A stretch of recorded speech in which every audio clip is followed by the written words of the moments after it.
মহাসড়কের পাশে নীরব দেহ, ভোরের নীরবতা ভেঙে বনের আহাজারি। একটি মৃত্যু শুধু একটি জীবনের সমাপ্তি নয়, কখনো তা ভেঙে দেয় একটি পরিবারের পুরো পৃথিবী। দিনাজপুরের বিরামপুরে ভোরের নীরবতা ভেঙে এমনই এক হৃদয় বিদারক ঘটনার সাক্ষী হলো এলাকাবাসী। যেখানে মহাসড়কের পাশে পড়ে থাকা এক ব্যক্তির নিথর দেহ ঘিরে শোকের ছায়া নেমে আসে চারিদিকে।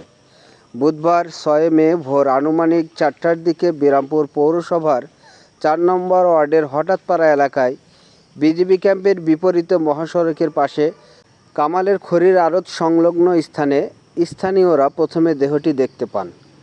পরে খবর ছড়িয়ে পড়তেই এলাকায় নেমে আসে শোকের ছায়া, আর কিছুক্ষণের মধ্যেই ছুটে আসে স্বজনরা। নিহত মোহাম্মদ মমিন এর এই আকস্মিক মৃত্যুতে সবচেয়ে বেশি ভেঙে পড়েন তার 2 বোন রুজিনা ও রুবিনা। ভাইয়ের নিথর দেহের পাশে তাদের কান্না, আহাজারি আর বিলাপ যেন ভোরের নিস্তব্ধতাকে ছিন্নভিন্ন করে দেয়, উপস্থিত সবাইকে স্তব্ধ করে তোলে। নিহত ব্যক্তি মোহাম্মদ মমিন নবাবগঞ্জ উপজেলার ধরান্দা গ্রামের মৃত মুজিবুর রহমানের ছেলে। জানা যায় তিনি কিছুদিন ধরে বিরামপুরের হঠাৎপাড়া এলাকায় তার বোনের বাড়িতে অবস্থান করছিলেন। এ বিষয়ে বিরামপুর থানার এসআই মোহাম্মদ সাইফুদ্দিন প্রামাণিক জানান, প্রাথমিকভাবে এটি স্বাভাবিক মৃত্যু বলে ধারণা করা হচ্ছে, তবে বিষয়টি নিশ্চিত হতে আইনানুগ প্রক্রিয়া অনুসরণ করা হয়েছে।